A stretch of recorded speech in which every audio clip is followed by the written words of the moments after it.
Greetings from the Kansas Business Hall of Fame, its board of directors, and previous inductees. We're coming to you from the beautiful Kansas Business Hall of Fame's physical location in Kramer Hall on the Emporia State University campus. You're encouraged to visit us on the ASU campus or by accessing our website at ksbnh.org. We're gathered today to conduct the formal recognition of the 2021 inductees into the Hall. My name is John Rich, and I have the pleasure of serving as the Executive Director of the Kansas Business Hall of Fame. The mission of the Hall of Fame is to celebrate the Kansas heritage of outstanding business leadership and to promote an appreciation of the role of leadership in the American free enterprise system, to recognize outstanding examples of Kansas leadership and business excellence, and to provide role models to inspire dreams and guide careers. The induction today will recognize two outstanding individuals who will serve as great role models for generations to come. In 1989, Ollie Van Beach, Cyrus Holliday, and Bernhard Morgenthien were the first inductees into the Kansas Business Hall of Fame.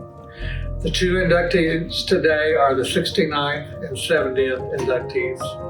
At this time, it is my pleasure to introduce Dr. James Leiker, Professor and Chair of the Department of History at Johnson County Community College in Overland Park.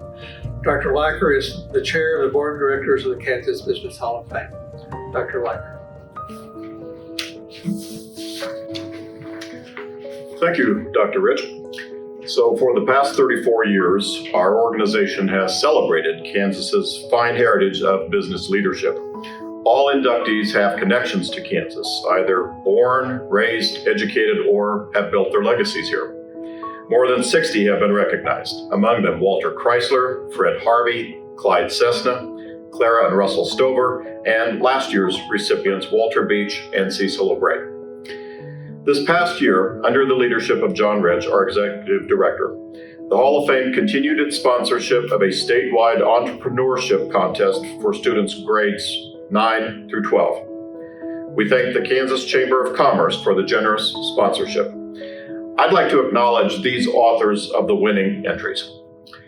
Brianna Barrett, freshman from Emporia High School, writing on inductee Olive Ann Beach. Elizabeth Place, sophomore from Blue Valley North High School, writing on inductee Harry Darby. Brooklyn Farmer, sophomore from Wellington High School, on inductee William Allen White. Edward Moo, freshman from Blue Valley North High School, on inductee W. Frank Barton.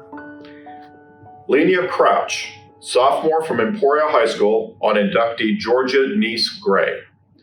Michaela Carmen, junior from Emporia High School, on inductee Olive Ann Beach. And Maya Bishop, senior from Olpe High School, also on inductee Olive Ann Beach. Congratulations to this past year's Student Award winners.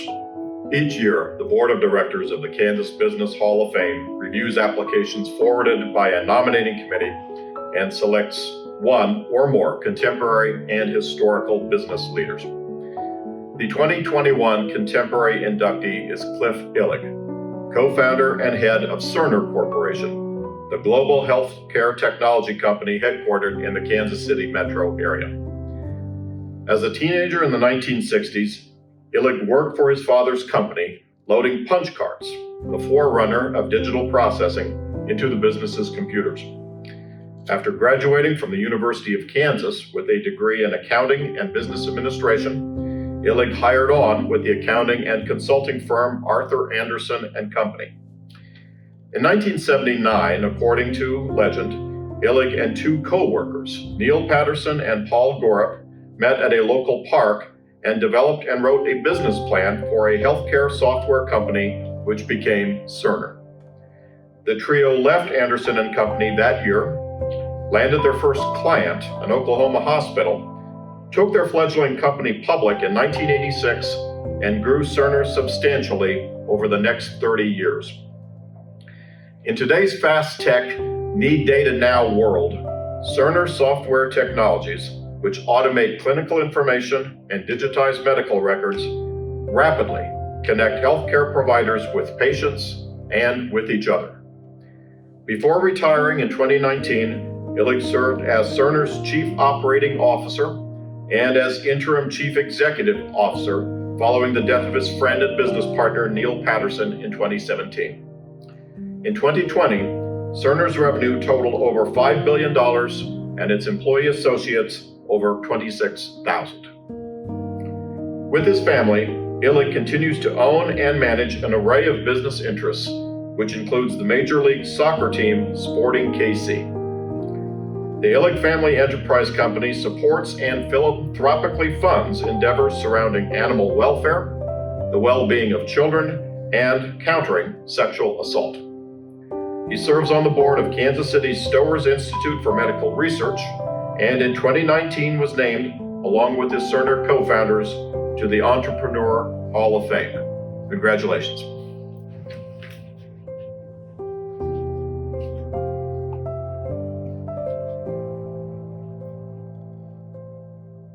The 2021 historical inductee is Junius George Groves. Born into slavery in Kentucky in 1859, Groves later established himself as a millionaire farmer and landowner in Edwardsville, Kansas.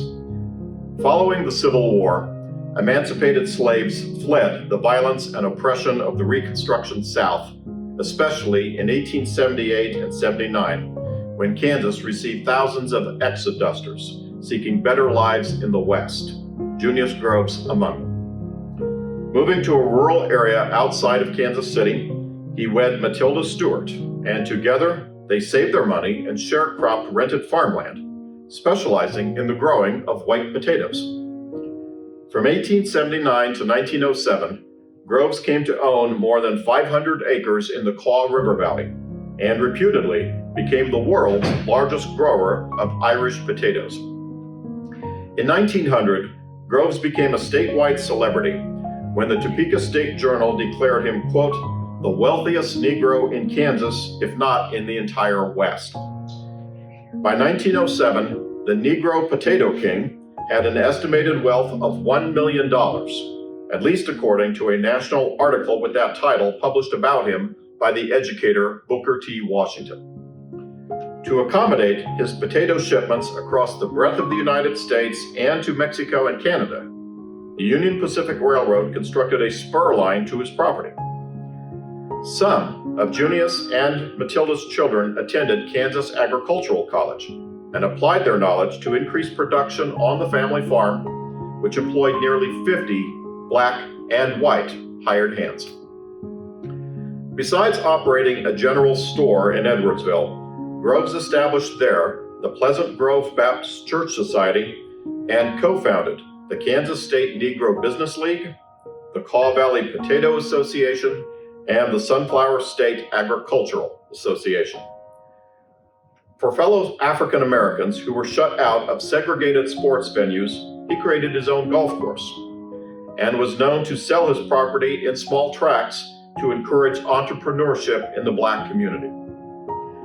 Groves died in Edwardsville in 1925 at the age of 66 and was later inducted into the Bruce R. Watkins Cultural Heritage Center Hall of Fame in Kansas City, Missouri. In solidarity with our neighboring state, the Kansas Business Hall of Fame is pleased to acknowledge this individual who achieved extraordinary success in the face of horrific obstacles.